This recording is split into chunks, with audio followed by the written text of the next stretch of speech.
So hello everyone, कैसे हैं आप लोग? ठीक है। तो आज हमारा टारगेट क्या है? आज हमें क्या करना है, जो हमारी सिविक्स की एमसीक्यू की कंप्लीट मैराथन कंप्लीट करनी है। लास्ट क्लास में हम लोगों ने हिस्ट्री की मैराथन देखी थी और हिस्ट्री में जितने भी मोस्ट इंपॉर्टेंट क्वेश्चन है आपके बोर्ड एग्जाम के लिए, वो सारे हम लोगों ने डिस्कस कर लिए थे।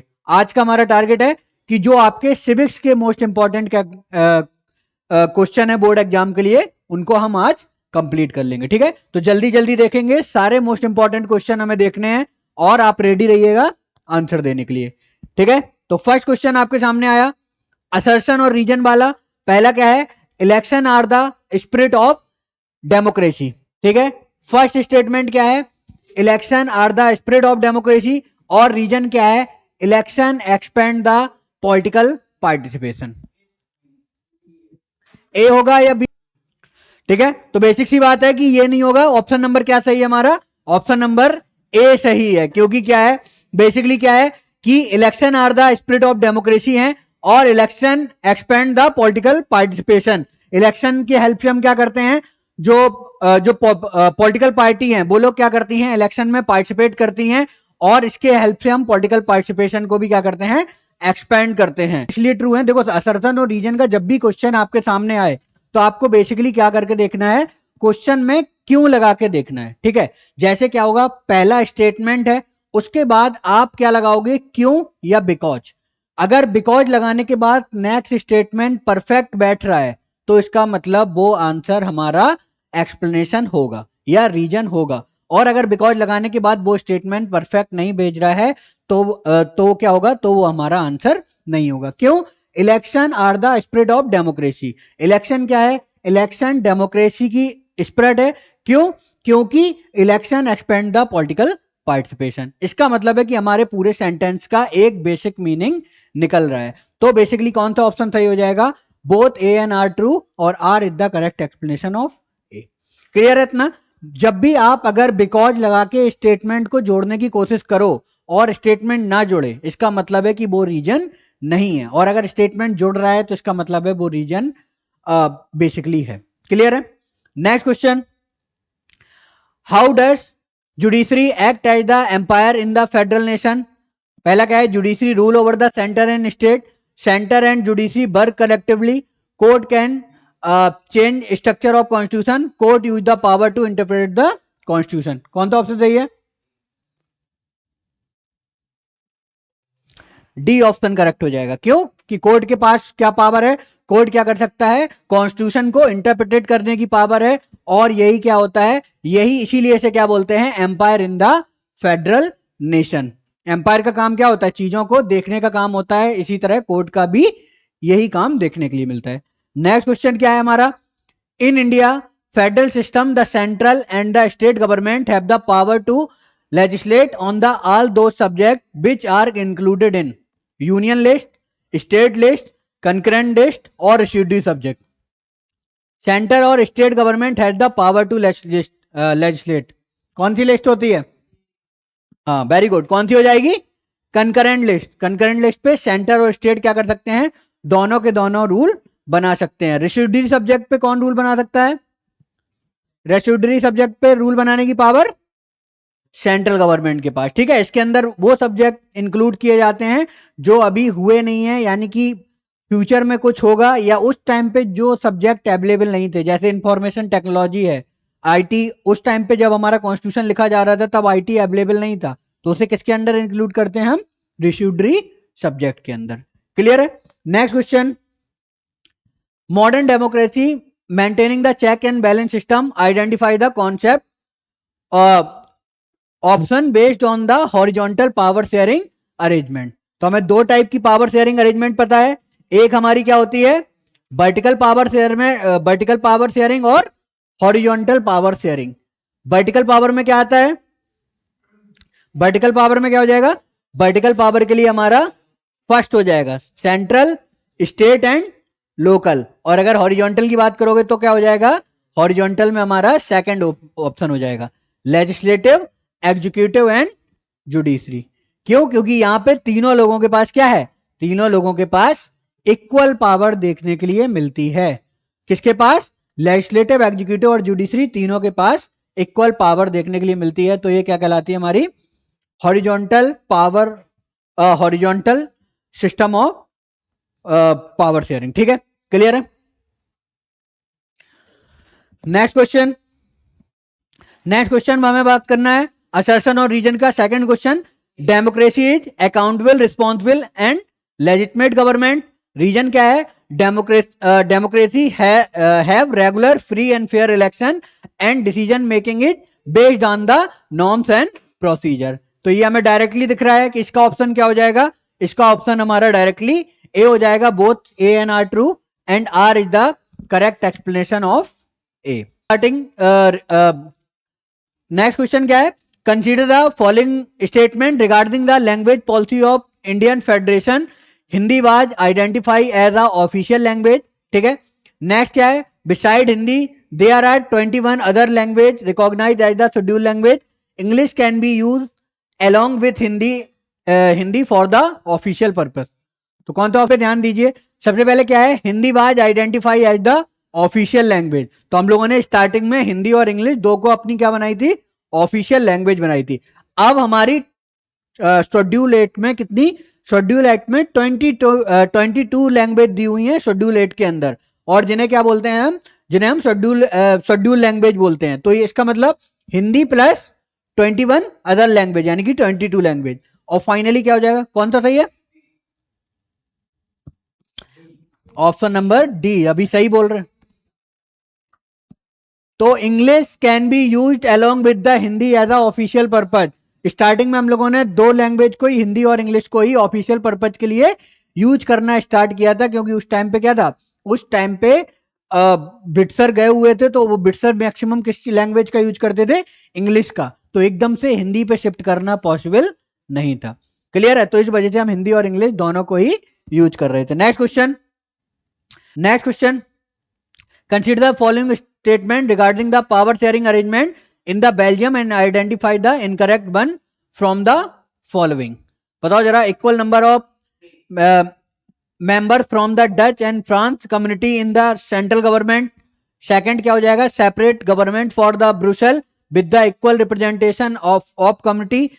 The state to be the subordinate to the central government and committee government elected by the people belong to the one language. कौन सा ऑप्शन चाहिए? सी। बेसिकली क्या है कि स्टेट गवर्नमेंट सबऑर्डिनेट की तरह काम नहीं करेगी। बेल्जियम मॉडल में भी हम लोगों ने किसको फॉलो किया था?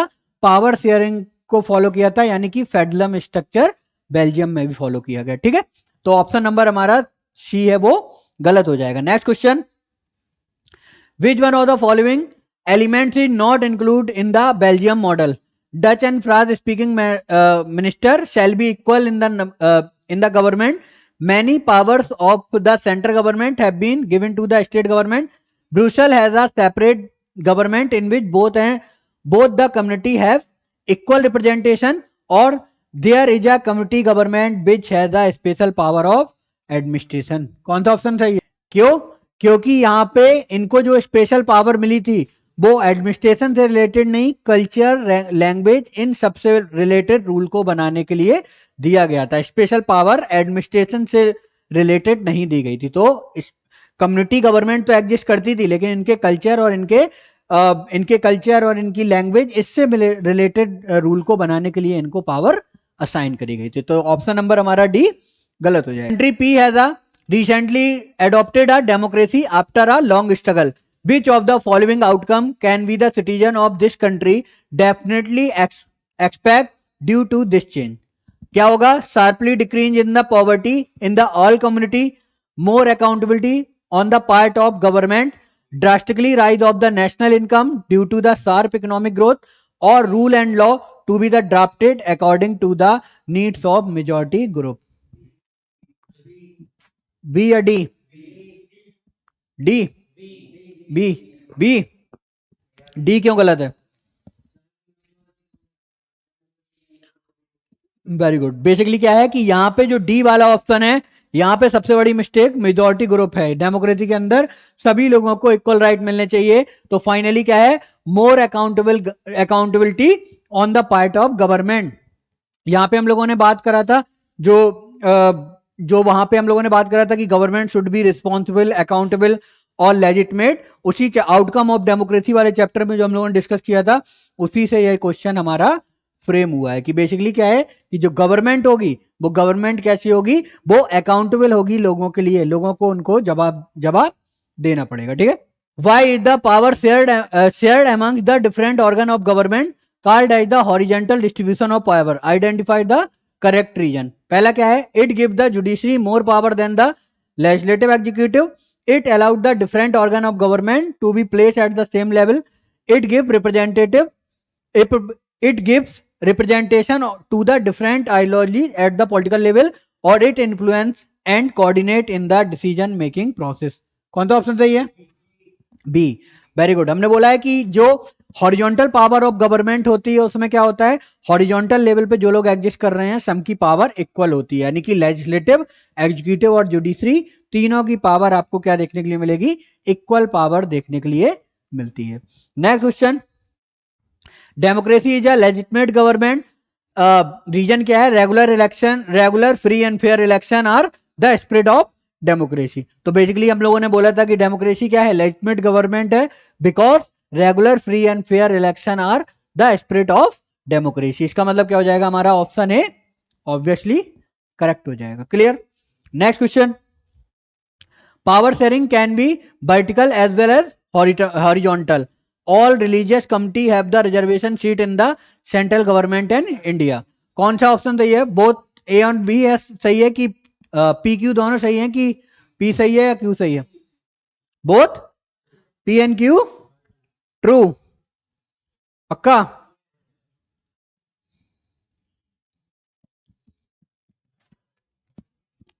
क्योंकि all religious committee have a reservation, पहले ये देखो ऑल रिलीजियस कमिटी को रिजर्वेशन नहीं है हमारी पार्लियामेंट के अंदर, ठीक है। जो क्या है, सोशली और इकोनॉमिकली, सोशली और एजुकेशनली बैकवर्ड कमिटी हैं उनके लिए रिजर्वेशन है, एससी एसटी और ओबीसी उन लोगों के लिए रिजर्वेशन का, और बेसिकली तो सेंट्रल गवर्नमेंट में एससी एसटी के लिए रिजर्वेशन है, पार्लियामेंट में जॉब्स में ओबीसी और के लिए को भी इंक्लूड करते हैं, लेकिन रिलीजियस कमिटी का एग्जाम्पल नहीं है यहाँ पे, ठीक है।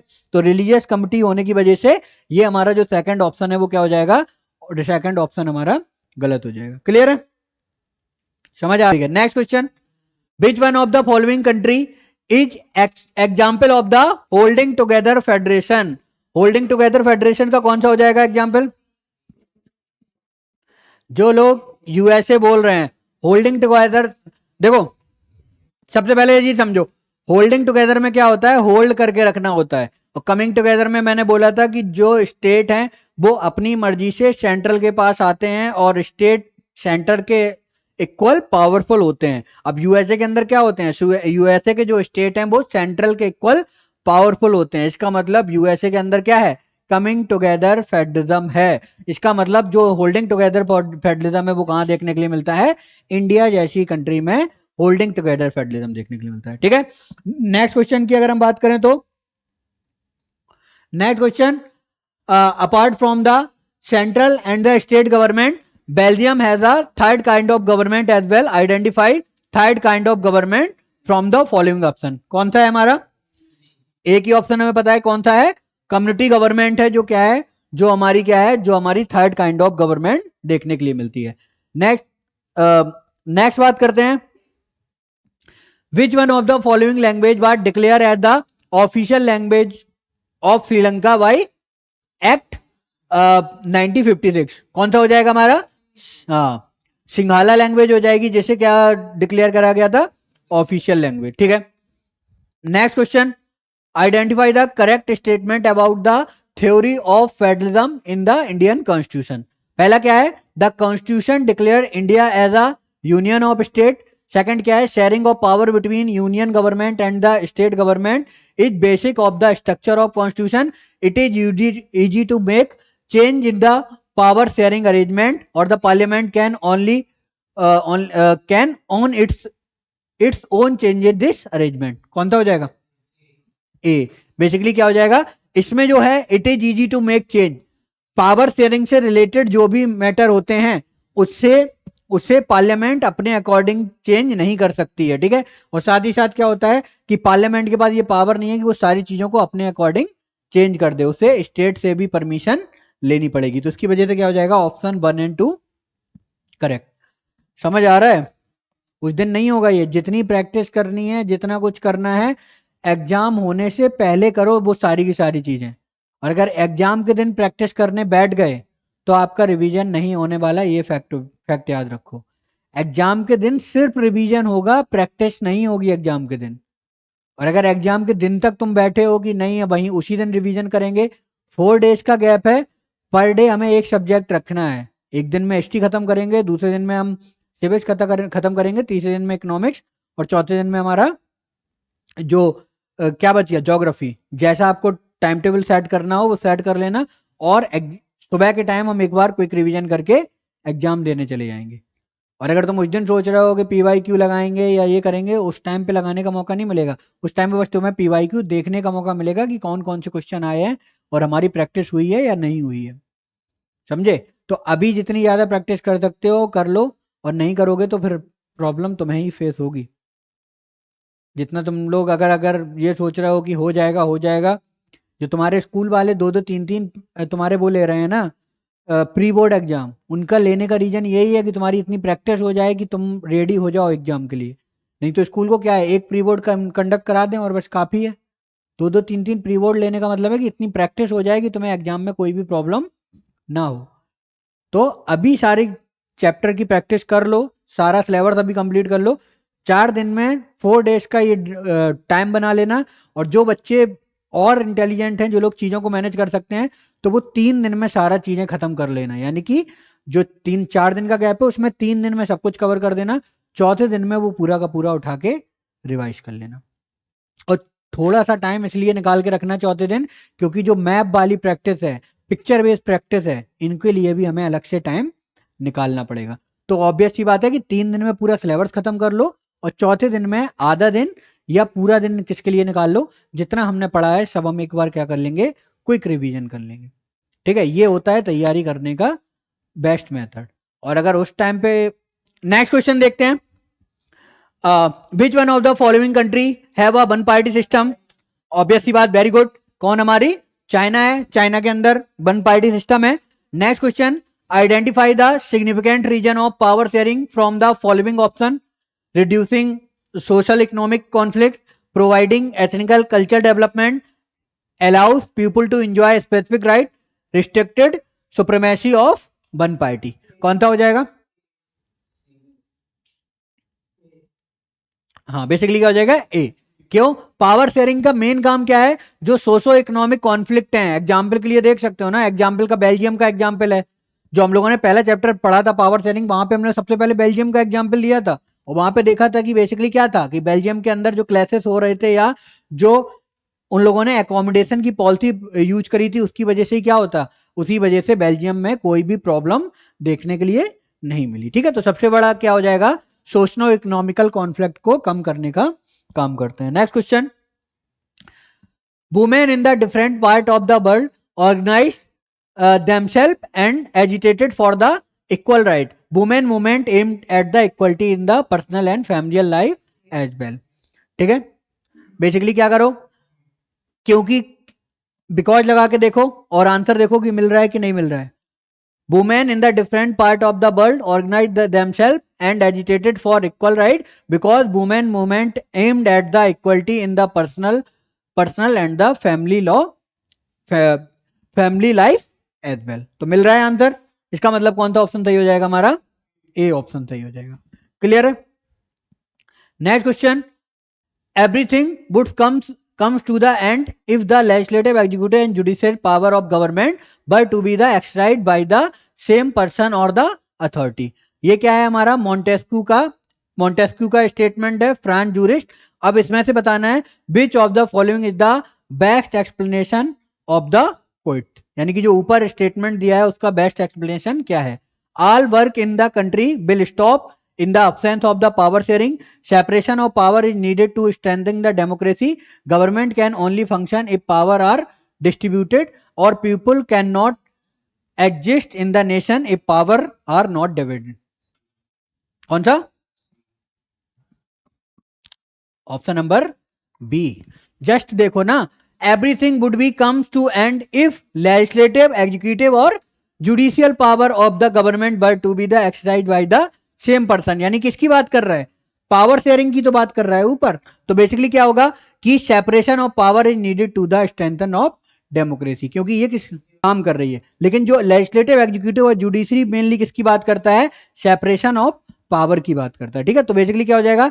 Separation of power is needed to strengthen the democracy. Option number B हमारा करेक्ट हो जाएगा। Next question, majority community in the is dominated in a few democratic state, reason क्या है? Dominance can undermine the unity of country. ये question पूछ, मतलब generally क्या हो कि किसी कंट्री में ऐसा हुआ कि मेजॉरिटी ने डिसाइड कर ली कि हमें पर्टिकुलर पर्सन को ही जिताना है और उसको हारने नहीं देना है, उसने ये चीज डिसाइड कर ली कि हम जिताने देंगे, तो उस केस में क्या हो जाएगा? किसका डोमिनेशन हो जाएगा? मेजॉरिटी कम्युनिटी का हो जाएगा। उसने ये नहीं बोला कि ऑल स्टेट, उसने क्या बोला? Few democratic state. तो कुछ स्टेट में तो ये चीज पॉसिबल है ना, हर स्टेट में पॉसिबल नहीं है, हर डेमोक्रेटिक कंट्री में, लेकिन कुछ स्टेट में तो पॉसिबल है, कुछ कंट्रियों में तो पॉसिबल है। और बेसिकली क्या होता है? Dominance can undermine the unity of country. Dominance क्या कर सकती है? कंट्री की यूनिटी को क्या कर सकती है? डिस्ट्रॉय कर सकती है। तो कौन सा ऑप्शन सही हो जाएगा? कौन सा ऑप्शन सही हो जाएगा? Majority committee is the dominant in the few democratic state because dominance can undermine the unity of the country. क्या बन रहा है? ये बनेगा रीजन। ये कैसे कनेक्ट हो रहा है? मतलब दोनों तो सही है, लेकिन इनका जो रीजन है वो नहीं बनेगा। करेक्ट एक्सप्लेनेशन है, बट रीजन क्या है? Reason is not the correct explanation of A. कि डोमिनेंस, पहले का मतलब ये देखो ना, मेजॉरिटी कम्युनिटी क्या है? मेजॉरिटी कम्युनिटी का कुछ स्टेट में डोमिनेंस हो सकता है, क्योंकि डोमिनेंस कंट्री की यूनिटी को खत्म करता है। तो इसका कोई सेंस बन रहा है कि मेजॉरिटी कम्युनिटी का कुछ स्टेट में डोमिनेंस हो सकता है, क्योंकि डोमिनेंस किसी कंट्री की यूनिटी को खत्म करता है। तो ये क्या सेम सेम हमें रिजल्ट देख रहे हैं? बेसिकली इसका क्या है? ये अपोजिट रिजल्ट दे रहे हैं कि डोमिनेंस क्या कर रहा है? किसी भी कंट्री के यूनिटी को खत्म करने का काम करता है। तो इसका मतलब है ये दोनों तो सही हैं, लेकिन एक्सप्लेनेशन वाइज ये क्या है? ये गलत है। ठीक, next question, read the statement. Read, question क्या है? Read the statement and choose the appropriate option. Sri Lanka adopted the Sinhala as the only official language of state. The government of the Sri Lanka want to foster their culture, language and the religion. ठीक है, तो basically इसका example क्या बन जाएगा? ए। क्यों सिंगला को क्यों इंप्लीमेंट करा? क्योंकि वो क्या चाहते थे? अपना कल्चर, अपनी लैंग्वेज और अपनी रिलीजन को इंप्लीमेंट करना चाहते थे। निकल आया आंसर? ठीक है, तो आंसर क्या हो जाएगा? ए। सेकंड क्वेश्चन, अगला क्वेश्चन क्या है? Identify the correct feature of the unitary government, unitary form of government from the following option. क्या होता है? There are two or more level of government. Second क्या है? Different tier of government govern by the same citizen.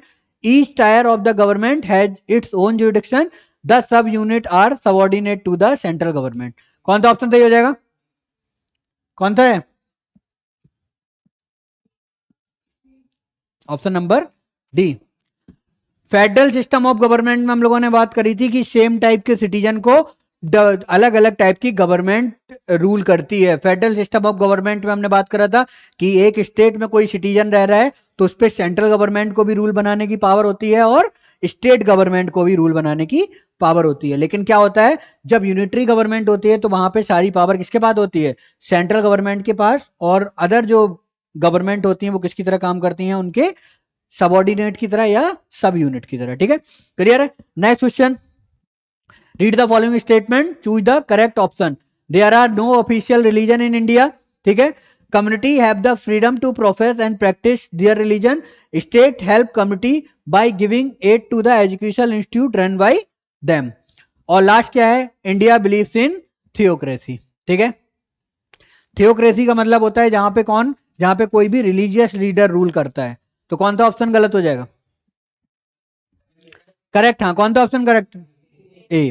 ठीक है, last वाला जो option है वो हमारा रॉन्ग हो जाएगा, ये 4 वाला, और बाकी हमारे 3 ऑप्शन करेक्ट है। क्योंकि इंडिया क्या है? इंडिया एक सेकुलर कंट्री है, इसी वजह से इंडिया का कोई भी ऑफिशियल रिलीजन नहीं है। Next question, which one of the following subject is included the concurrent list. ये क्वेश्चन में थोड़ी प्रॉब्लम है, इज नॉट इंक्लूडेड है, ठीक है, ठीक है, क्योंकि अगर आप ढंग से देखोगे तो जो ट्रेड है,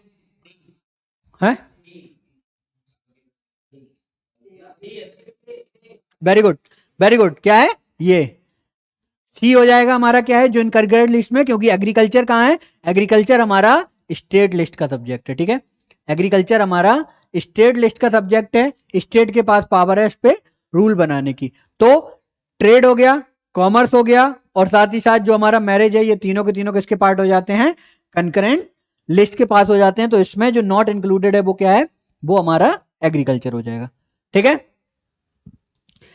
नेक्स्ट क्वेश्चन, अब क्या करना है, कॉलम ए और कॉलम बी को मैच करना। देखो जो सब्जेक्ट वाले क्वेश्चन हैं, यूनियन लिस्ट, स्टेट लिस्ट और कंकरेंट लिस्ट, इनको आप एक बार प्रॉपर तरीके से देख लीजिएगा, कितने कितने इनमें सब्जेक्ट हैं, कौन कौन से सब्जेक्ट हैं, जिसकी वजह से इससे रिलेटेड क्वेश्चन आते ही हैं, जिसकी वजह से आप अटेम्प्ट कर पाओ। कौन सा हो जाएगा, हाँ हमें क्या पता है, डिफेंस है तो इसके किसके पास होगी, हमारी डिफेंस यूनियन के पास होगी, यानी कि टू का यहाँ पे क्या हो जाएगा 4, यानी कि हम देख सकते हैं 4 क्या हो गया, 2 का 4।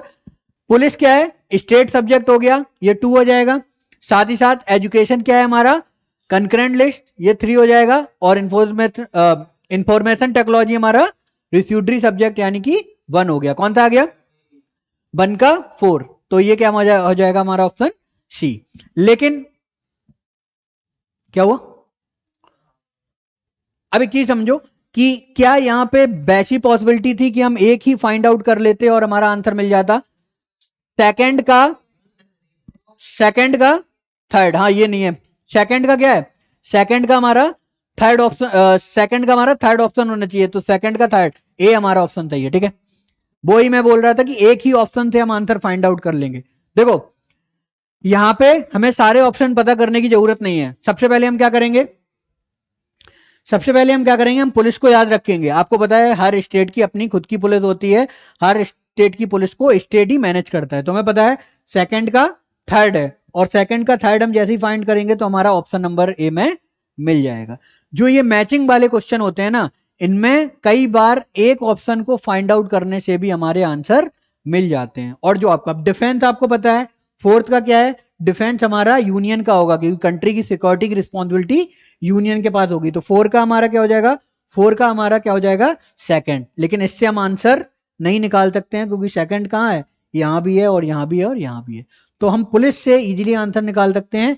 पुलिस हमारा स्टेट लिस्ट में है, सेकंड का थर्ड, और हमारा आंसर निकल आया, ठीक है, क्लियर है। तो एक ऑप्शन एलिमिनेट करके भी इसके आंसर आराम से निकाल सकते हैं। अब ये इंप्लीमेंट करो कि जो हम लोगों ने सीखा है। Question, which of the following subject not comes under the legislation of both central and state in India, बताओ जरा। बेसिकली क्या है, एजुकेशन हमारा कंकरेंट लिस्ट का पार्ट है, ट्रेड यूनियन हमारा कंकरेंट लिस्ट का पार्ट है, फॉरेस्ट हमारा किसका है, कंकरेंट लिस्ट का पार्ट है। लेकिन जो बैंकिंग है वो क्या है, वो हमारी सेंट्रल गवर्नमेंट के अंडर आता है, यानी कि यूनियन लिस्ट का पार्ट है। बैंकिंग हो गया, साथ ही साथ हमारा डिफेंस हो गया, और साथ ही साथ कम्युनिकेशन हो गया, ये सारा किसके अंदर आता है, ये सेंट्रल गवर्नमेंट के अंदर देखने के लिए।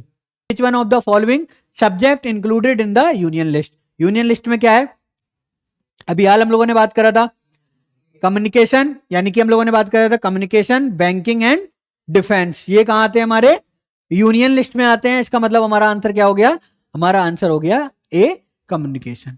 ट्रेड कॉमर्स, हम लोगों ने बात करा है कंकरेंट लिस्ट में। इरिगेशन किस में आता है, हाँ इरिगेशन किस में आता है, हमारा इरिगेशन हमारा स्टेट लिस्ट में देखने के लिए मिलता है, clear, good. Next question, which one of the following subject is included in the state list, state list में कौन सा सब्जेक्ट है,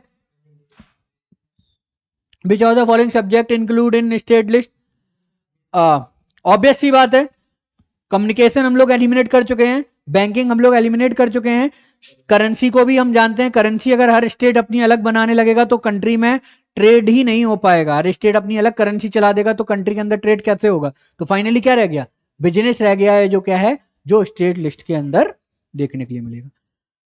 जो हमारे डिफेंस, डिफेंस से चलते हैं। फर्स्ट, फर्स्ट का हमारा क्या हो जाएगा, यूनियन, यानी कि फर्स्ट का 2 है, फर्स्ट का 2 ऑप्शन का मिल गया हमारा, ठीक है, डी हो गया, फर्स्ट का 2 निकालते ही डिफेंस, बाकी अपने आप ही मिल जाएंगे सब हमारे। Next question same, bank, bank हम लोगों ने देख लिया है, यूनियन का है, फर्स्ट का 2, फर्स्ट का 2 मिल गया, वेरी गुड, सी आ गया आंसर, क्लियर है। तो एक ही ऑप्शन से हमारे हो रहे हैं। Next, consider the following statement of power sharing, choose the correct option. It deepen democracy, it help to reduce conflict among the social group, it is the way to ensure the political stability, or it bring the social economic struggle। तो कौन सा है, ए, very good, क्या होगा, it brings नहीं, it solves social economic struggle, ठीक है, brings की जगह यहां पे क्या होना चाहिए था, सॉल्व, ठीक है। Next question, in India the literacy rate among the women is significant low, lower than amongst the men. The patriarchal system in India give the more value to the education of the higher who carried on the family name। तो basically क्या होगा कि India के अंदर women की education कम देखने के लिए मिलती है, क्योंकि जो पितृसत्ता समाज है उसके अंदर क्या है, उसके अंदर जो हायर होता है, हायर मतलब जो उत्तराधिकारी है, उसको क्या किया जाता है, उसको प्रॉपरली एजुकेट करने की थिंकिंग रखी जाती है। तो इसका मतलब क्या है कि हमारा पूरा स्टेटमेंट क्लियर बन रहा है। इसका मतलब क्या हो जाएगा, ए और आर हमारा क्या है, करेक्ट है, और ये एक्सप्लेनेशन भी देखने के लिए मिलेगा, यानी कि सी हो जाएगा, ठीक है।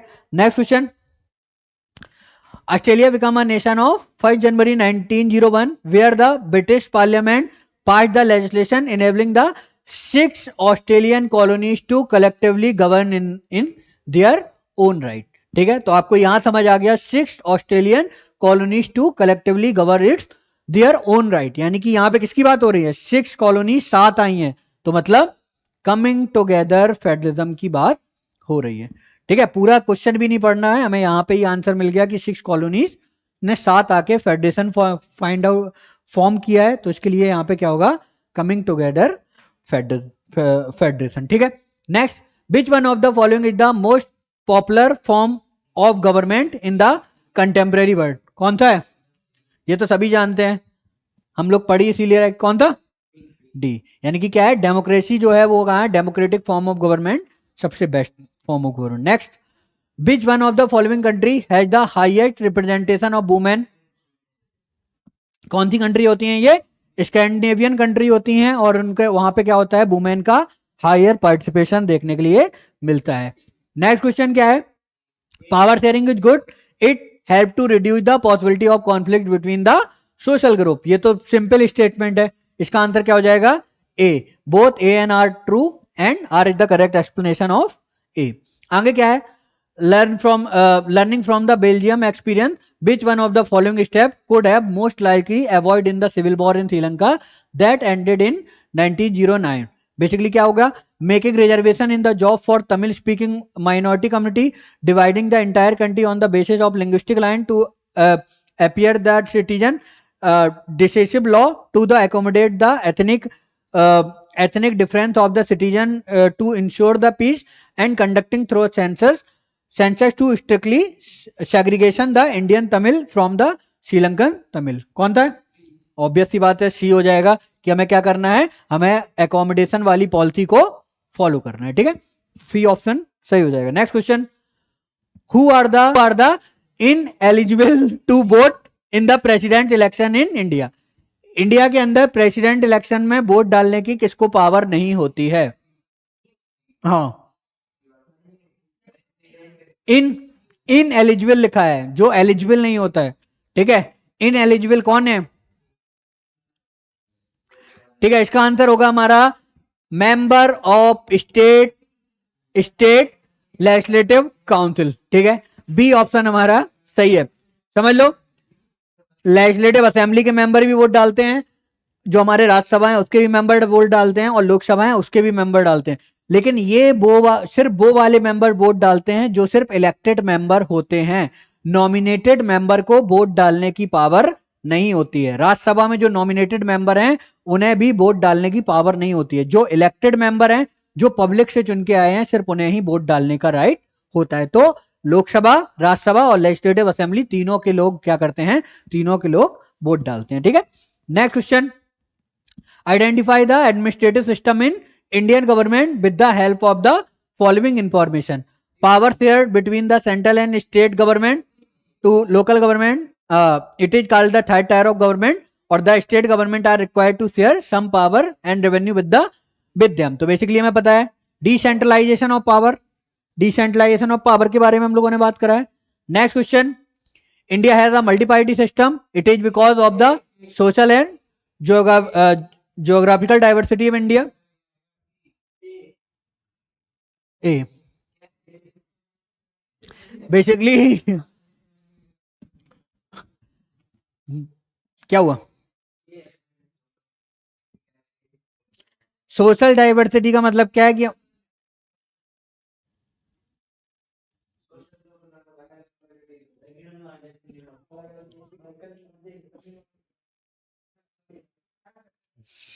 हाँ सुनो, बेसिक सी चीज ये है कि जोग्राफिकल एरिया का मतलब है, जैसे नागालैंड है, जैसे हम लोगों ने एनपीपी के बारे में बात करी थी, नेशनल पीपल पार्टी की बात करी थी, तो जो आपके रीजन की पार्टी होगी वो आपके एरिया की प्रॉब्लम्स को बेटर तरीके से पार्लियामेंट के अंदर रिप्रेजेंट करेगी। अब आप एक्सपेक्ट कर रहे हो जैसे पावर में बीजेपी है और बीजेपी ही पूरी कंट्री के जितनी प्रॉब्लम है उसको एक्सप्रेस करने का काम करे, तो ये पॉसिबल नहीं है, क्योंकि वो हर जगह की प्रॉब्लम को एक डेफिनेट तरीके से पब्लिक के सामने नहीं रख सकती है। तो वहां की जो लोकल पार्टी है वो प्रॉपर तरीके से वहां पे उनके इशू को सामने रख सकती है। इसीलिए हमें क्या करना पड़ेगा, उस एरिया की पर्टिकुलर पार्टी बनानी पड़ेगी जिसकी वजह से वो वहां की प्रॉब्लम्स को या उनके एरिया में जो प्रॉब्लम देखने के लिए मिल रही हैं उनको सामने रख पाए, इसीलिए सोसाइटी और next question, the distrust between the Sinhalese and the Tamil community turned into the widespread conflict in Sri Lanka. 1956 Act recognized the Singhala as the only official language. ठीक है, तो बेसिकली क्या होगा, बिकॉज लगाओगे तो मिल जाएगा both A and R true and R the correct explanation of A. ठीक है, डायरेक्ट आपको आंसर मिलेगा। Next question, which of the following country is the example of coming together. Coming together already बताया हमारा यूएसए क्या है, हमारा coming together है। कोई क्वेश्चन मुझसे पूछ रहा था कि बेल्जियम का, तो बेल्जियम हमारा क्या है, होल्डिंग टुगेदर है। ठीक है, कमिंग टुगेदर यूएसए में है, इंडिया में भी। Consider the following statement on power sharing and choose the correct option, imposing the bill of majority community over others, it helps in reducing the possibility of conflict between the social group, power sharing is good way to ensure the stability of political order, and it brings the socio political opposition among the political party। कौन सा option सही है, कौन सा, B. हाँ very good, option number B सही हो जाएगा। कौन सा, सेकंड और थर्ड हमारा ऑप्शन करेक्ट है। क्लियर है। Next question, which of the following statement about the third tier of democracy is false. क्या है, one third of all position in the local bodies are reserve for women. सही है या गलत है, ऐसे स्टेटमेंट वाइज देखेंगे, पहला सही है गलत है, हाँ फर्स्ट सही है या गलत है, सही है। Next, the state government retain the power over the revenue for the local body. चलो इसको रोक के रखते। Next, seats are reserve in the election body for SC ST and OBC, ये सही है। An independent institution called the state election commission conduct the panchayat and the municipality election, ये सही है। सेकंड स्टेटमेंट देख लेते हैं, the state government retain the power over the revenue of local bodies. क्या ये सही है या गलत है, गलत है। बेसिकली क्या हो जाएगा हमारा ए सी डी, ये हमारे ऑप्शन सही हो जाएंगे। ठीक है। Next question, which one of the following statement is not true, the constitution provide discrimination on the, not true पूछा गया ना, the constitution provide discrimination on the ground of religion, the constitution allow us to practice and propagate any religion और not to follow any one, the constitution of India allow the state to intervene in the matter of the religious in order to ensure equality within the religious community as per the constitution, religion can never be separated from politics। कौन सा statement, ये वाला, ठीक है। The constitution of India allowed the state to intervene, हाँ तो गलत ही पूछा है ना, ये तो स्टेटमेंट है। एज पर कॉन्स्टिट्यूशन में, ये कहीं कॉन्स्टिट्यूशन में मेंशन नहीं है, ये तो हमारे जो महात्मा गांधी जी हैं उन्होंने स्टेटमेंट दिया था कि religion can not be separated from politics, तो ये वाला स्टेटमेंट हमारा गलत हो जाएगा, ठीक है। Next question, which of the following shortcoming definitely exist in the democratic regime, glorifying of war, स्लगिंग decision making, eliminating of free market, हाँ बेसिकली क्या हो जाएगा, diffusion of aggressive nationalism. स्लगिंग decision making मतलब होता है स्लो या धीमे धीमे क्या होना है, डिसीजन लेना, ये क्या है, ये डेमोक्रेसी की डेफिनेशन में डेफिनेटली देखने के लिए मिलता है। आगे क्या है, identify the administrative level of Indian government which of with the help of the information given, ठीक है, आइडेंटिफाई करना है, ऑलरेडी पता है। थर्ड टायर गवर्नमेंट यानी कि कौन सी होगी हमारी, decentralise system. Next, opposition Sam's minister remark condemned rising the fuel price. The above statement show the important function of the opposition party in a democracy. Which of the following option does not fall under the function of the opposition party? पहला क्या है, auditing the government spending and budget, criticizing the government for its shortcoming and mistake, asking question for the government to ensure the accountability, and mobilizing the support of the party to oppose the decision of the government, ठीक है। इसका option C नहीं है बेटा, इसका option A है। इसमें basically government का जो हमारी अपोजिशन पार्टी है उसका काम ऑडिट करने का नहीं होता है, ऑडिट करने का काम होता है कैग का, कंट्रोलर एंड ऑडिटर जनरल होता है, वो क्या करता है, वो गवर्नमेंट की स्पेंडिंग को ऑडिट करने का काम करता है। जो हमारा सी ऑप्शन है, asking question for government to ensure accountability, opposition यही करती है, पार्लियामेंट के अंदर खड़ी होकर पूछती है कि आपने कहां पैसा खर्च किया, कितना पैसा खर्च किया, कितना डेवलपमेंट हुआ, तो ये वाला ऑप्शन हमारा सही है। ये तीनों ऑप्शन हमारे सही देखने के लिए मिलेंगे। Next question, which of the following country adopted the multi party, very good, क्या हो जाएगा हमारा, India. Next question, identify the correct option of power sharing on the basis of different level of government, different level of government basically union, state और local government. Next, consider the following statement on the power sharing and select the answer using the code given below. It is good for democracy, it creates the harmony in different group, it brings transparency of the government, it brings the socio-political competition among the political party, यानी कि option number A सही हो जाएगा। Next question, Belgium amended their constitution 4 times. Amendment were to enable everyone to live together in the same country, कौन सा हो जाएगा, ए, very good. Basically क्या है, 4 टाइम उन्होंने अपना कॉन्स्टिट्यूशन अमेंड किया और जिसकी वजह से क्या हो, जिसकी वजह से सारे लोग साथ रह सकें, और इसी को क्या बोला गया, इसी को अकोमोडेशन बोला गया, ठीक है। नेक्स्ट, और ये हमारे सारे के सारे क्वेश्चन थे, तो हमारे सिविक्स का जो कंप्लीट एमसीक्यू का रिवीजन लेक्चर है वो कंप्लीट कर लिया है। नेक्स्ट क्लास में हम लोग किसी नए टॉपिक के साथ रिवीजन स्टार्ट करेंगे, ठीक है, ओके।